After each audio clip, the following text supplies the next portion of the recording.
Andhra Pradesh, Nara Chandrababu Naidu garu. He's one of the few leaders in the world on the development path and building a greenfield city. Request. No. We are telling facts about you, sir. We are telling on real facts. The most development-oriented person we know. Request you to give your guidance.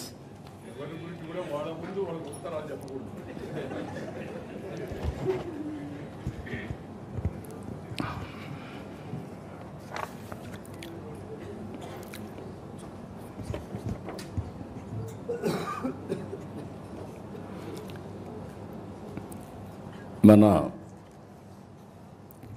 అందరి అభిమాన నాయకురాలు, మనందరం చాలామంది finance మినిస్టర్లు చూసాం, కానీ finance minister అంటే ఈ విధంగా ఉండాలని నిరూపించిన మన తెలుగింటి ఆడబిడ్డ శ్రీమతి నిర్మలా సీతారామన్ గారు మన నేల గర్వపడుతుంది. దేశ సేవలో పునీతమైనప్పుడు, మన వ్యక్తులు చేసినప్పుడు మనకుండే ఆనందం ఇంకా ఎక్కువ ఉంటుంది. అలాంటి మంచి కార్యక్రమాలు చేస్తున్నటువంటి ఫైనాన్స్ మినిస్టర్ గారికి, వెంకయ్యనాయుడు గారు ఇప్పుడే చెప్పారు, గౌరవనీయులు పద్మవిభూషణ్. నేను చిన్నప్పటి నుంచి చూశాను. ఫస్ట్ టైం ఇద్దరం ఎమ్మెల్యేలుగా 1978లో అసెంబ్లీలో ప్రవేశించాం. అప్పటికి ఇప్పటికీ ఏమాత్రం కూడా పవర్ తగ్గలేదు. అదే పంచుంది. ఇంకా అవసరమైతే పంచి పెంచుతున్నాడు తప్ప ఎక్కడ తగ్గే పరిస్థితులు లేరు. ఆ రోజుల్లో మేము అసెంబ్లీకి వస్తే, నేను ఆ తర్వాత 1980లో మంత్రి అయ్యాను. ఎవరైనా సరే అసెంబ్లీలో ముఖ్యమంత్రితో సహా మంత్రులతో సహా భయపడతారంటే అప్పుడు వెంకయ్యనాయుడు గారికి, జైపాల్ రెడ్డికి భయపడేవాళ్ళు. జైపాల్ రెడ్డి గారు ఇంగ్లీష్లో మాట్లాడేవారు, వెంకయ్యనాయుడు అచ్చ తెలుగులో అప్పటికి ఇప్పటికీ అదే పందాలో మాట్లాడుతున్నాడు. నిర్మోహమాటంగా తనకున్న అభిప్రాయాలు చెప్తూ ఉంటాడు. ఒక విధంగా చెప్పాలంటే అధికార పార్టీలో ఉండేవాళ్ళు కూడా వెంకయ్యనాయుడిని ఎప్పుడు అభినందించేవాళ్ళు. ఎందుకంటే చాలా బాగా మాట్లాడుతున్నాడు, మా గౌరవం పెరుగుతుందని. అలాంటి పవర్ఫుల్ స్పీచెస్ ఇచ్చారు. తర్వాత మనిషిలో కూడా కమిట్మెంట్ చూస్తే, ఆగస్ట్ క్రైసిస్ వచ్చినప్పుడు ప్రజాస్వామ్య పరిరక్షణ కోసం ముందుండి మళ్ళీ ఎన్టీ రామారావు గారిని ముఖ్యమంత్రి చేసే వరకు పోరాడిన వ్యక్తి వెంకయ్యనాయుడు గారు. ఈరోజు వారు చెప్పినట్టు ఒక చిన్న గ్రామంలో పుట్టిన, సాధారణ కుటుంబంలో పుట్టిన, అంచెలుగా ఎదిగి భారతదేశంలోని అత్యున్నతమైన స్థానంలో చేరారు. వారికి మనస్ఫూర్తిగా మనం అందరం కూడా, ఈరోజు రిటైర్ అయినా ఎంత హోందాగా ఉన్నాడు అంత హోందాగా ఉన్నారు అలాంటి వెంకయ్యనాయుడు గారు. ఇకపోతే దగ్గుపాటి వెంకటేశ్వరరావు గారు, మా తోడలుడు.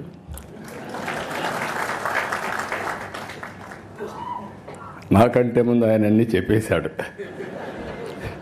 ఇంకా చెప్పడానికి ఏమీ లేవు.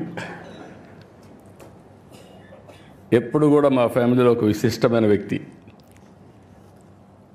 డెప్త్కి వెళ్తారు, అనలిటికల్గా ఆలోచిస్తూ ఉంటాడు.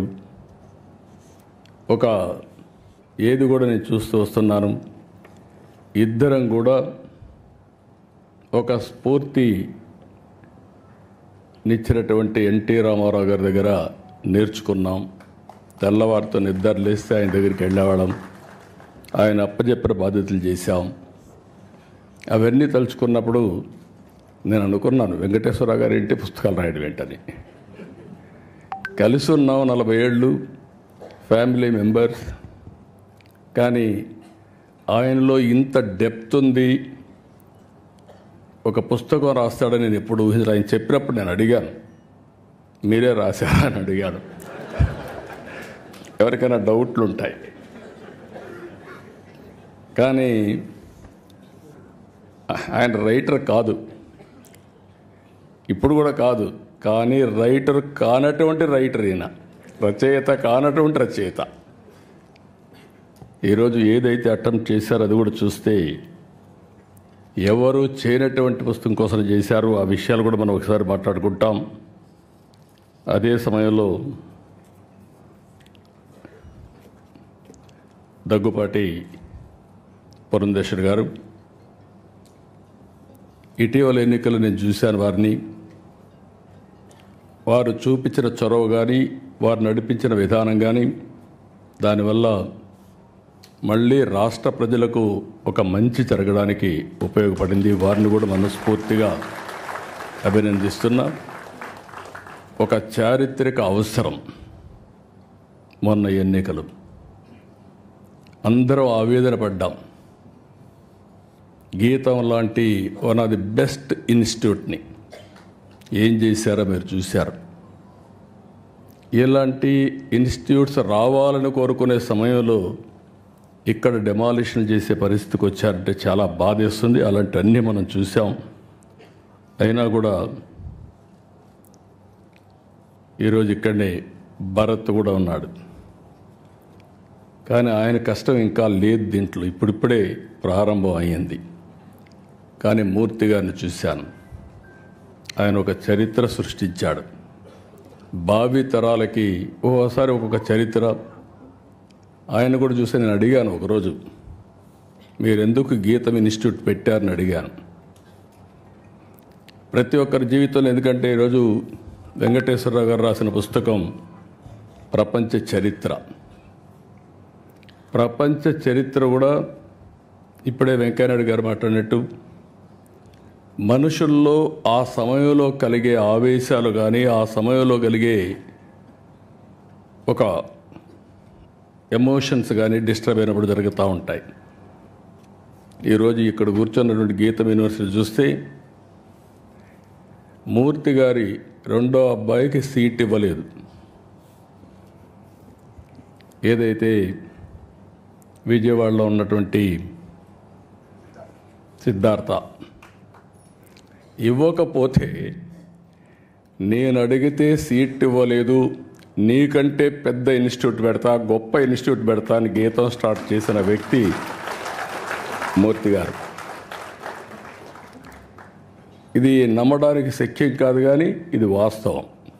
ఆయన చెప్పిన మాటలు ఇవి. నాకు అలాంటివి చరిత్రలో చాలా జరిగే పరిస్థితి వస్తుంది. అందుకని భారత్ పైన కూడా చాలా బాధ్యత ఉంది. నాకు ఒక నమ్మకం కూడా ఉంది. మూర్తి గారి స్ఫూర్తి ఉంది. ఈ ఇన్స్టిట్యూట్ని బ్రహ్మాండంగా చేస్తారని చెప్పి ఆశిస్తున్నాం. వెంకటేశ్వరరావు గారు, ఆయన జీవితమే ఒకసారి కానీ ఇది చేసుకుంటే, ఆయన చెప్పినట్టు ఆయన ఒక డాక్టర్గా చేసిన తర్వాత ఆయన చేయాల్సింది ప్రాక్టీస్ చేయాల. ప్రాక్టీస్ చేయాల.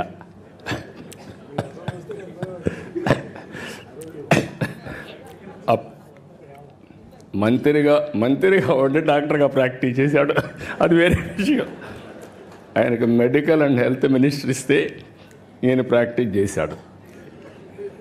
కానీ డాక్టర్గా చదివినప్పుడు చేయలేదు, అది నేను చెప్పేది. కానీ డాక్టర్గా చేసి సినిమాలు తీశాడు. అంటే ఒక జీవితంలో ఏ విధంగా ఉంటాయనేది ఒక ఎగ్జాంపుల్.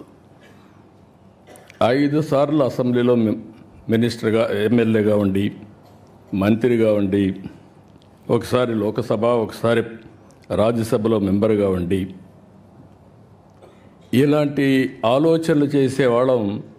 ఇప్పుడే వెంకయ్యనాయుడు గారు చెప్పినట్టు తిరగాలని ఆలోచిస్తాం తప్ప మళ్ళీ పుస్తకాలు చదవాలని ఆలోచించాం. తిరగడానికే సరిపోతుంది. అది ఒక వ్యసనంగా తయారవుతుంది. ఇప్పుడు వెంకయ్యనాయుడు గారు ఉండలేరు. ఆయన అంటున్నాడు, నేను రిటైర్ అయినాన్ని. కానీ రిటైర్ కాలా. మనిషి రిటైర్ అయ్యాడు, కానీ మైండ్ మాత్రం శాశ్వతంగా రిటైర్ కాదు. ప్రజాహితం కోసం నిరంతరం ఆలోచిస్తూనే ఉంటుంది.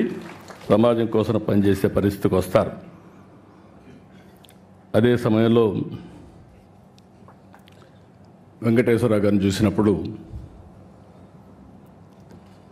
మనిషి ఇంత మునిపే భరత్ చెప్పాడు, ఒక మాటలో చెప్పాలంటే మా ఫ్యామిలీలో మోస్ట్ రిలాక్స్డ్గా జోవియల్గా ఉండే వ్యక్తి వెంకటేశ్వరరావు గారు. చాలా ఈజీగా ఎన్ని కష్టాలున్నా ఏమున్నా మనిషి కనపడినప్పుడు హ్యాపీగా ఇది చేసేవారు. ఇటీవల ఒకసారి కలిసినప్పుడు నాకు కొన్ని అనుమానాలు వచ్చాయి. యాక్టివ్ లైఫ్లో ఉన్నారు, all of A sudden retired life మారుగా హ్యాపీగా ఉన్నారు, ఎట్లా స్పెండ్ చేస్తున్నారు మీ టైము అని అడిగాను. ఎందుకంటే ఇప్పుడు నాకు కూడా ఆ పరిస్థితి వస్తే ఇప్పటి నుంచే ప్రిపేర్ కావాలి కాబట్టి. ఆయన ఒకటే చెప్పాడు, చాలా హ్యాపీగా ఉన్నా, నిద్రలేస్తే బ్యాడ్మింటన్ ఆడుకుంటా, వచ్చిన తర్వాత మనవరాళ్ళు వాళ్ళతో ఆడుకుంటా, అక్కడి నుంచి కసపు గాసిప్ ఎవరిన ఫ్రెండ్స్ వస్తే చేసుకుంటూ ఉంటాం. మళ్ళా ప్యాక్ ఆటకు పోతాడు, మధ్యాహ్నం అయితే ప్యాక్ ఆటకు పోతా, ఆడొక 2 గంటలు ఆడితే మైండ్ స్టిమ్యులేట్ అవుతుంది, హ్యాపీగా వచ్చి నిద్రపోతాను. What a wonderful life.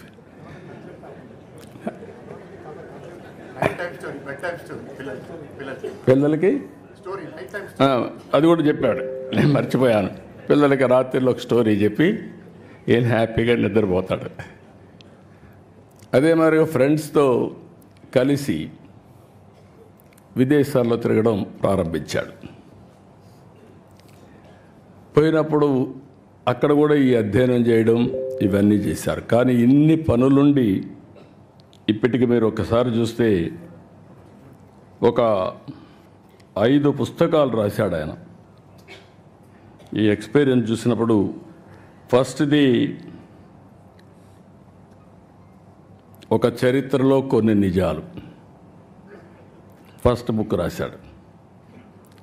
అక్కడి నుంచి విభజన జరిగిన తర్వాత మేమందరం ఇంక్లూడింగ్ వెంకయ్యనాయుడు గారు విభజనలో బిజీగా ఉన్నాం.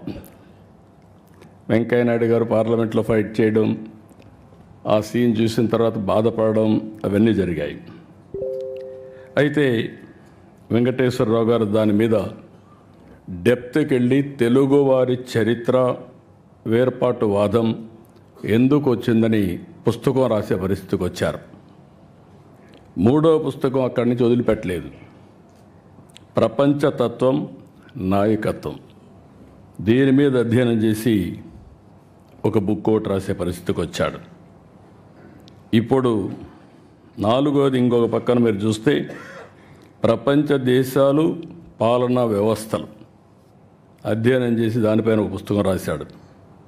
ఇప్పుడు ప్రపంచ చరిత్ర ఆది నుంచి నేటి వరకు, ఇంకా ఆయన మాటల్లోనే చెప్పాడు కాబట్టి నేను ఎక్కువ చెప్పను, మొత్తం డీటెయిల్ అన్ని ఆ తర్వాత జరగబోయేట కూడా చెప్పాడు. మనం అందరం ఒక 4-5 సంవత్సరాలు కాపాడుకుంటే మన ఆరోగ్యాన్ని భవిష్యత్తులో 50 ఏళ్ళు అంటున్నాడు. కానీ ఒక్కసారి ఇన్నోవేషన్ వస్తే 50 ఏళ్ళతో ఆగదు. కొంతమంది మీరు లేనిపోయిన ఆలోచనలు ఇచ్చారు. శాశ్వతంగా ఎందుకు బతకూడదని. God only knows. కానీ చరిత్ర కూడా మనం ఒకసారి చూస్తే ఇవన్నీ ఒక ఎత్తు అయితే ఈరోజు అన్ని దేశాలు కూడా సఫర్ అయ్యే పరిస్థితి వస్తున్నాయి. జనాభా లేదు, ఏఐ ఉంది, లేకపోతే టెక్నాలజీ ఉంది, దాన్ని ఆపరేట్ చేసే మనుషులు కూడా లేని పరిస్థితి వస్తుంది. యూరోప్ కానీ చైనా కానీ అదే మరిగా మీరు చూస్తే చాలా దేశాల్లో, జపాన్ కానీ అన్ని దేశాల్లో ఏజింగ్ ప్రాబ్లం అనేది బిగ్గెస్ట్ ప్రాబ్లంగా తయారయ్యే పరిస్థితి వచ్చింది. మనం అందరం అదృష్టవంతులం. భారతదేశం వరకు ఈరోజు ఎగ్జామ్ చేసే వచ్చింది. ఏదైతే ఐఎమ్ వెరీ ప్రౌడ్, నేను ముందుకు కూడా చెప్పాను. ఒకసారి నిర్మలా సీతారామన్ గారు చూసినప్పుడు ఆవిడ యొక్క ప్రస్థానం. వెంకటేశ్వరరావు గారు చరిత్ర రాస్తున్నారు, పక్కనుండే నిర్మలా సీతారామన్ గారు చరిత్ర సృష్టించడానికి శ్రీకారం చుట్టారు. ఇది ఒకసారి మనం చూసినప్పుడు, వారి ప్రస్తావాన్ని చూసినప్పుడు, ప్రయాణం చూసినప్పుడు నాకు అనిపిస్తుంది, నేను ఎప్పుడూ చెప్పేవాడిని, మగవాళ్ళ కంటే మహిళలు బాగా సమర్థవంతంగా పనిచేస్తారని. మా వెంకటేశ్వర గారు ChatGPT కొట్టి ఆయన పుస్తకం ఏ విధంగా ఉంది రేటింగ్, అది వాస్తవం. మీరు కూడా ChatGPT కొడితే మగవాళ్ళు ఇంటెలిజెంటా ఆడవాళ్ళు ఇంటెలిజెంటా అని కొడితే ఆడవాళ్ళు ఇంటెలిజెంట్ అని వస్తుంది. దానికి కారణం మగవాళ్ళకి లెఫ్ట్ బ్రెయిన్ పనిచేస్తే ఆడవాళ్ళకి రైట్ బ్రెయిన్ పనిచేస్తుంది. ఇది there is a scientific evidence. నాకు డౌట్ వచ్చి మా ఆఫీసులో అడిగితే మా వాళ్ళు కూడా అది చెప్పే పరిస్థితి వచ్చారు. ఇప్పుడు వారిని చూసిన తర్వాత, నిర్మలా సీతారామన్ గారిని చూసిన తర్వాత, మదురైలో సావిత్రి నారాయణ్ ఒక మన మారిగానే ఒక సాధారణ కుటుంబం. అక్కడ ప్రాథమిక విద్య మదురైలో చేయడం, తిరుచిరాపల్లిలో ఆర్థిక శాస్త్రంలో అండర్ గ్రాడ్యుయేట్ చేయడం, ఢిల్లీ JNTలో ఆర్థిక శాస్త్ర డిగ్రీ తీసుకోవడం, లండన్ స్కూల్ ఆఫ్ ఎకనామిక్స్లో వెళ్ళి పీజీ చేయడం, అక్కడి నుంచి ప్రైస్ వాటర్ కూపర్స్లో పనిచేయడం కన్సల్టెంట్గా, ఐక్యరాజ్య సమితిలో పనిచేయడం, ఇండో బ్రిటిష్ సొసైటీ కూడా పనిచేయడం. ఇదంతా కూడా వారు ఆర్థిక మంత్రిగా పనిచేయడానికి ఎంతో ఉపయోగపడింది. ఆ ఎక్స్పీరియన్స్ కానీ, ఆ ఎక్స్పోజర్ కానీ ఈ దేశ అభివృద్ధికి ఈరోజు ఉపయోగపడతా ఉంది. అదే సమయంలో 2008 నేషనల్ స్పోక్స్ పర్సన్గా బీజేపీ ఎంపిక చేయడం. అక్కడి నుంచి మనం చూస్తే మోడీ గారి యొక్క విశిష్టత, రైట్ పర్సన్ని సెలెక్ట్ చేయడంలో నిర్మలా సీతారామన్ గారిని 2014లో పికప్ చేశారు. నాకు కూడా చాలా సంతోషం. 2014లో మొదటిసారి వారి ప్రస్థానం రాజకీయంగా ఎంపీ అయింది. ఆంధ్రప్రదేశ్ నుంచి అయ్యారు రాజ్యసభలో. అక్కడి నుంచి ప్రారంభమైంది. ప్రారంభమైన తర్వాత ఫస్ట్ టైం అయితే కామర్స్ అండ్ ఇండస్ట్రీస్ మినిస్టర్గా పనిచేశారు. 10 ఏళ్ళు ఫస్ట్ టైం డిఫెన్స్ మినిస్టర్గా, మొట్టమొదటిసారి అనుకుంటే ఇది కూడా రక్షణ మంత్రిగా పనిచేయడం, మహిళ పనిచేయడం ఫస్ట్ ఆఫ్ ఇట్స్ కైండ్. అక్కడి నుంచి 19లో కేంద్ర మంత్రిగా ఫైనాన్స్ ఛార్జ్ తీసుకున్నారు.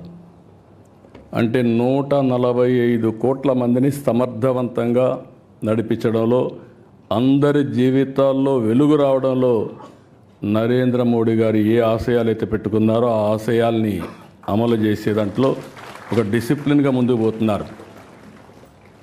ఓసారి కొంచెం కటువుగా కూడా ఉంటారు, అవసరం కూడా. ఫైనాన్స్ ఇప్పుడు మామూలుగా గవర్నమెంట్లో చూస్తే అందరికంటే ఎవరు గట్టిగా ఉంటారంటే, నెగిటివ్గా కూడా ఉంటారంటే ఫైనాన్స్ డిపార్ట్మెంట్ ఉంటుంది. ఒకప్పుడు వారసత్వంగా వచ్చేది. స్టేట్ గవర్నమెంట్స్లో కూడా మోస్ట్ అన్పాపులర్ సెక్రటరీ ఎవరంటే finance secretary, most hatred person కూడా. కానీ ఈరోజు ప్రజలందరూ మెచ్చుకునే ఫైనాన్స్ మినిస్టర్గా నిర్మలా సీతారామన్ గారు ఈరోజు కార్యక్రమాలు చేపట్టారు. 8వ బడ్జెట్ ప్రవేశపెట్టారు. నరేంద్ర మోడీ గారి నాయకత్వంలో 10వ స్థానంలో ఉన్న ఆర్థిక వ్యవస్థ 5వ స్థానానికి వచ్చాం. I'm wishing her all the best, excellent work. ఇప్పుడు అతిపెద్ద ఆర్థిక వ్యవస్థ, 3వ ఆర్థిక వ్యవస్థగా మనం రాబోతున్నాం. దానికి మనం అందరం గర్వపడాలి. మీరందరూ కూడా గట్టిగా చప్పట్లు కొట్టి అభినందించాల్సిన అవసరం ఉంది, రికగ్నైజ్ చేయాల్సిన అవసరం కూడా ఉంది. ఇప్పుడే వెంకయ్య నాయుడు గారు చాలా స్పష్టంగా చెప్పారు చరిత్ర గురించి. చరిత్ర అనేది అందరం కూడా నెమరు వేసుకోవాల్సిన అవసరం ఉంది. అదే సమయంలో చరిత్రను నెమరు వేసుకునే సమయంలో చరిత్రను సృష్టించే అవకాశం భారతదేశానికి ఈరోజు వచ్చింది. ఈరోజు మనందరం చూస్తే ఆర్థిక సంస్కరణలు 1991లో వచ్చాయి. మన తెలుగు బిడ్డ పివి నరసింహరావు గారు ఆర్థిక సంస్కరణలు ప్రారంభించారు. అక్కడి నుంచి ఐటీ వచ్చింది. ఇండియా ఫస్ట్ మూవర్ కింద మూవ్ అయ్యాం. మూడోది demographic dividend as a wind fall gain కింద మనకు వచ్చింది. దీంతో మన వాళ్ళందరూ చూస్తే ఒకప్పుడు ఎవరైనా మాట్లాడితే జూయిష్ ఇస్ ది బెస్ట్ అనేవాళ్ళు. ఇప్పుడు ఏ దేశానికి పోయినా ఇండియన్స్ ఆర్ ది బెస్ట్ అనే పరిస్థితికి వచ్చారు. దాంట్లో తెలుగు వాళ్ళు అగ్రస్థానంలో ఉన్నారు. దానికి నేను గర్వపడుతున్నా. చరిత్ర సృష్టించే ఈ సమయంలో ఏమాత్రం కూడా అశ్రద్ధ లేకుండా అందరం కష్టపడితే నాకు ఏమాత్రం అనుమానం లేదు, వికసిత్ భారత్, స్వర్ణ ఆంధ్రప్రదేశ్. ఈరోజు కష్టాలు ఉన్నాయనే ఉద్దేశంతో నేను ఆత్మస్థైర్యాన్ని పోగొట్టుకోవడానికి సిద్ధంగా లేను. ఈరోజు మీరు చూసినప్పుడు ఇప్పుడే వెంకయ్య నాయుడు గారు చెప్పారు, మీరు ఓవర్ కాన్ఫిడెంట్గా ఉన్నారని చెప్పి. కరెక్టే, కానీ ఆశ ఉంది. ప్రధానమంత్రి గారు 2047కి భారతదేశాన్ని ఒక అగ్రదేశంగా 1-2 ఆర్థిక వ్యవస్థలుగా తయారు చేయాలనుకున్నప్పుడు అందులో నెంబర్ 1 స్థానంలో నా తెలుగు జాతి ఉండాలనేది నా ఆకాంక్ష. అదే సమయంలో ఈరోజు చాలా కష్టాలు ఉన్నాయి. నేను ఇప్పుడు కూడా వస్తూ నిన్న ఢిల్లీకి వెళ్ళి అడిగాను. నేను మార్నింగ్ కూడా ఒక మాట అన్నాను మినిస్టర్ గారితో. ఆవిడ ఎంత ప్రాంప్ట్గా నేను నాకు ఇబ్బందులు ఉన్నాయని చెప్తే, చెప్పడమే కాదు డైరెక్ట్గా నా ముందరనే ఫోన్ చేసి ఇమీడియట్గా ఫండ్స్ రిలీజ్ చేయమని. తర్వాత ఈ రోజుకి నాకు ఆ డబ్బులు కూడా వచ్చాయి. వచ్చిన తర్వాత మార్నింగ్ వండుకొని వారు మాట్లాడుతుంది, మీకు పని కూడా అయ్యిందండి అని చెప్పారు. చాలా సంతోషం చెప్పాను, కంగ్రాచులేషన్ చెప్పాను. నేను ఒకటే చెప్పా, ఆంధ్రప్రదేశ్ వెంటిలేటర్ మీద ఉంది. మీ డాక్టర్గా మీరు ఇచ్చిన మెడిసిన్ వల్ల వెంటిలేటర్ నుంచి బయటకు వచ్చాం. ఇంకా కూడా ఆరోగ్యం బాగుపడలేదు. ఇంకా కొన్ని రోజులు మీ ట్రీట్మెంట్ అవసరం మేడం అని చెప్పి మార్నింగ్ కూడా రిక్వెస్ట్ చేశా. పేషెంట్ వెరీ స్ట్రాంగ్, కానీ శక్తి లేకపోతే ఎటైనా పోయే పరిస్థితి వస్తుంది. ఆ సరైన సమయంలో అటు ప్రధానమంత్రి గారు కానీ, కేంద్రంలో ఉండే మంత్రులు కానీ, ప్రత్యేకంగా ఫైనాన్స్ మినిస్టర్ గారు పూర్తిగా సహకరిస్తున్నారు. లేకపోతే ఏమాత్రం కూడా మనకు వెసులుబాటు లేని పరిస్థితి ఉండేది. అలాంటిది ఈరోజు మనస్ఫూర్తిగా మీ అందరి తరపున కూడా అభినందిస్తూ, కానీ ఆ శక్తి కూడా మనకు ఉండేది. మీరు చూస్తే 25 సంవత్సరాలు ఐటీ నేర్చుకొని ఈరోజు ప్రపంచమంతా వెళ్ళి ప్రపంచంలో అన్ని దేశాల కంటే మన వాళ్ళు ఎక్కువ తలసరి ఆదాయం సంపాదిస్తున్నారంటే అది తెలుగు వారికి ఉండే శక్తి, సామర్థ్యం, పట్టుదల అని చెప్పి కూడా నేను మీకు తెలియజేస్తున్నా. ఇలాంటివన్నీ చూసినప్పుడు మళ్ళీ ఒకసారి వెంకటేశ్వరరావు గారిని కొన్ని కోట్ల సంవత్సరాల మానవ పరిణామ క్రమాన్ని, ప్రపంచ చరిత్రను తెలుగులో అనువదించడం ఒక అద్భుతమైన ప్రయత్నం. నేను ఇంకా చదువుతాను, ఎప్పుడు టైం దొరికితే అప్పుడు చదువుతాను. చదివిన తర్వాత నేను కూడా మీరు అన్నట్టు నేర్చుకోవాలని ఇది ఉంది. కానీ ఈ పనుల వల్ల ఇది చేయడం లేదు. కానీ one of the best book. దాంట్లో నాటి ఆచారాలు, ఆహార వేట నుంచి వ్యవసాయ వరకు ఇందులో ఉంది. ఆయన మాట్లాడినప్పుడు చాలా డీటెయిల్స్ చెప్పాడు. కొన్ని నాకు కూడా అర్థం కాల, ఎందుకంటే నేను చదవలేదు కాబట్టి. అలాంటివి డెప్త్కు పోతే తప్ప, ఒక ఆరాటం ఉంటే తప్ప ఏదో సాధించాలి, ఏదో ప్రపంచానికి తెలియజేయాలి అనే తపనుంటే తప్ప ఇది సాధ్యం కాదు. అందులో ఖండాల విభజన కానీ, తెగల వలసలు కానీ, ప్రాంతాల మార్పులు, మానవ చరిత్రపై వాటి ప్రభావం, యుద్ధాలు, సామ్రాజ్యాల ఆవిర్భావం, మత విశ్వాసాలు, మత పెత్తనాలు, ఇవన్నీ కూడా ఏ విధంగా వచ్చాయన్నీ చెప్పారు. ఇంకొక పక్క బానిస వ్యవస్థ, సామాజిక సంస్కరణలు, నగర రాజ్యాల ఏర్పాటు, అభివృద్ధి, గ్రీక్ పర్షియన్ యుద్ధాలు, వాటి ప్రాముఖ్యత తెలుసుకునే అన్నీ కూడా కూలంకుషంగా ఒక మాటలో చెప్పాలంటే ఏది వదిలిపెట్టకుండా సైన్స్, టెక్నాలజీ, హిస్టరీ, పాలిటిక్స్, ఇజాలు అన్నీ కూడా ఏది జరిగిందో, ఏది పనిచేస్తుందో అవన్నీ కూడా చెప్పారు. ఇంకొక పక్కన భాష, కళలు, వాస్తు, శిల్పం, భూ సంస్కరణలు, సామాజిక న్యాయం, ఆధునిక చరిత్ర, భూస్వామ్య వ్యవస్థలు, తెగలు, జాతులు, భారతీయ రాజులు, కడాన ఇటీవల ఆంధ్రప్రదేశ్లో ఉండే ప్రజా పరిపాలన కూడా అధ్యయనం చేసే పరిస్థితికి వచ్చాడు. అదే దండయాత్రలు. ఇంకో పక్కన చూస్తే అచ్చు యంత్రం నుంచి ఇంటర్నెట్ వరకు సాంకేతిక విప్లవం, ఫ్యూచర్లో ఏం జరగబోతుందో మళ్ళా ప్రిడిక్ట్ చేసి అన్నీ కూడా ఇంత మునుపు వెంకయ్యనాయుడు గారు చెప్పినట్టు చరిత్రను వక్రీకరించకుండా జరిగిన చరిత్రను జరిగినట్టు చెప్పడం అనేది ఏ కొద్ది మంది చేస్తారు. అందులో డాక్టర్ వెంకటేశ్వరరావు గారు ఒక్కరని చెప్పి మీ అందరికీ తెలియజేస్తున్నా. ఇలాంటి మంచి బుక్ రాసిన వారిని అభినందిస్తూ, వీటి కోసం వారెంత తపన పడ్డారు, శ్రమ చేశారు, అన్ని చేసి ఇలాంటి వన్ ఆఫ్ ది బెస్ట్ బుక్ని మనందరికీ అందించారు. ఇది ప్రతి ఒక్క ఇంట్లో కూడా ఉండదగ్గ పుస్తకం, ప్రతి ఒక్క లైబ్రరీలో ఉండవలసిన పుస్తకం. ప్రతి ఒక్కరు కూడా చరిత్ర తెలుసుకోవాల్సిన అవసరం ఉంది. అలాంటి చరిత్ర తెలుసుకోవడానికి సులువైన మార్గం ఈ యొక్క బుక్ అని చెప్పి మరొకసారి తెలియజేసుకుంటూ, మేము మామూలుగా ఎప్పుడూ రాజకీయ మీటింగ్లు ఉంటాయి. ఈరోజు వండర్ఫుల్ మీటింగ్, ఒక ఆత్మీయ సమ్మేళనం నా లెక్క ప్రకారం. మా కుటుంబంలో ఒక మంచి రచయిత అధ్యయనం చేసి ప్రాక్టికల్గా ఏ విధంగా సమాజానికి అందించారు. వారిని మనస్ఫూర్తిగా అభినందిస్తూ, ఆయన ఒకసారి మాట్లాడుతూ తెల్లవారుజాము నిద్ర వచ్చేది కాదు, లేచి మళ్ళీ కాఫీ తాగేసి కూర్చొని రాసి తర్వాత పడుకునేవాడిని అని చెప్పారు. అంటే ఆ పట్టుదల ఉన్నప్పుడు మనిషిలో అలాంటి శక్తి వస్తుంది. ఓసారి నిద్ర రాని రాత్రులు గడుపుతూ ఉంటాం, కానీ అల్టిమేట్గా one of the best achievement. I wish him all the best. Excellent work.